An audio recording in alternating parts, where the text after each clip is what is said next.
And if indeed him moving the way that he was moving was in any way affecting the way that Peru were taking their penalties, then mission accomplished. If it is uncomfortable for us and we're watching, I imagine that in a moment of pressure, when the World Cup is on the line and you're about to take a penalty and you're seeing this, you kind of go, what's going on here? This is new. This is not something that I'm used to. This is not something that I prepare for. What am I supposed to do with this? Eventually, it plays out for Australia, and Reitman is a hero. Which begs the question, why don't more goalkeepers do this then? Because it's very gimmicky. Yeah, I mean, it takes a certain type of person to stand in front of the world and make a fool of yourself for no apparent reason. Well, so, no, but we're just saying that if it gives you that slight edge, then there is a reason. Yeah, but unfortunately, Dan, I'm going to give you your counter-argument, which you will argue because the big guy made a save, is that if I'm taking a penalty and I'm so uptight and I see the goalkeeper doing that, that could relax me. Why would that relax you? Well, because you've got a guy dancing around. That might relax me. I'm just telling you the other side of the coin. We're all too good at saying because the goalkeeper's jumping around, somebody's going to go, oh no, what we're going to do is jumping around. Well, why can't it not go the other way and actually relax somebody? What I would, argument? Yeah. Right, I just seen the other side of the coin. Right, yeah, no, yeah. Well, what I would say is that in all the jumping around, what he was sacrificing is actually getting a jump off in order to go make the save. Right.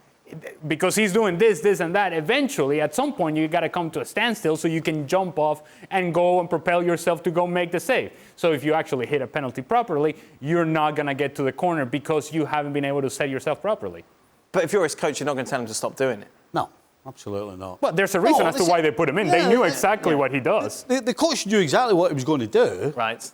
Clearly. And as I said, it matters not what you think of it, it's the result that matters. Jules, the best bit had to be when he was facing the wrong way, surely. Yeah.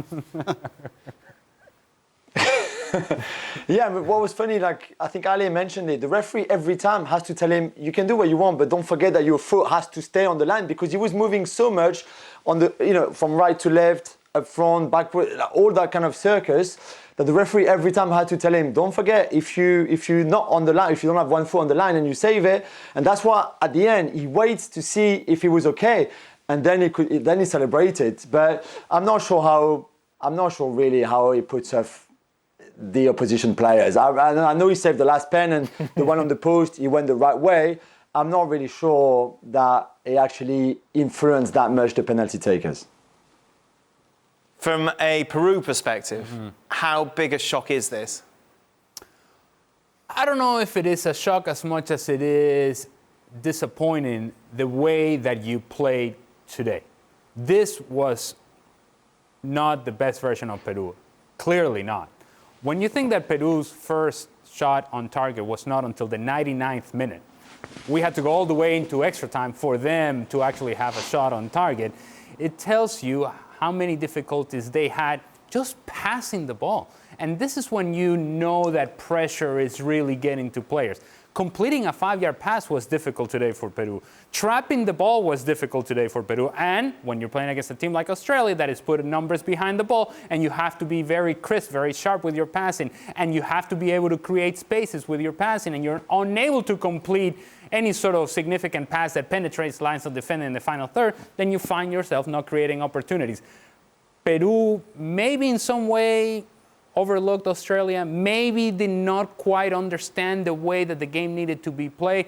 And unlike games against, say, Brazil or Argentina, where Peru is going to absorb pressure, in this game, they had to be the ones that created the opportunities, and they proved that they were unable to do so. Too many limitations in the attack for Peru, and they showed up today. Jules, for a game of this magnitude, should it have been played in Doha, considering it's blooming hot?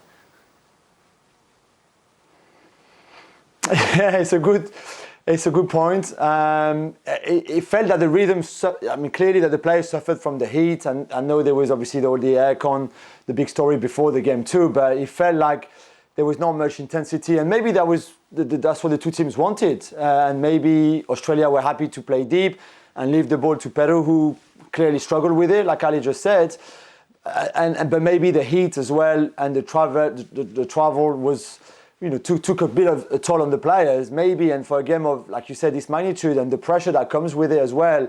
And we clearly saw, certainly from the Peru point of view, that maybe they struggle to deal a bit with all the expectations and such a big game that sends you to the World Cup or not. But I don't think the heat really helped, especially then when you go into extra time and then the penalty shootout and all of that. For Australia, Jules, of course, back in the World Cup, they've been absent for quite a while. A great coup for them. Yeah, although they were in the obviously last World Cup because they were already in France and Peru's group and Denmark as well. So we will find 3 of those 4 teams that played in Russia in the same group together 4 years ago. In this group, Australia, Denmark and France. Tunisia will be the team replacing Peru. So it's interesting, and maybe they kind of more used to play that kind of games because it happened for them many times now.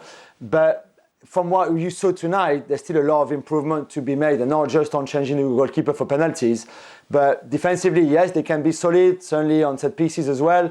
But apart from that, and despite having someone like Harold Moy or Rustic in that team, they lack a bit of flair, and I think they lack a bit of cutting edge too. But for them, it's a group that I think they will fancy causing problems to a team like France, a team like Denmark and Tunisia. They certainly could be favourite in against like that. So why not believing in maybe a big upset and going to the last 16?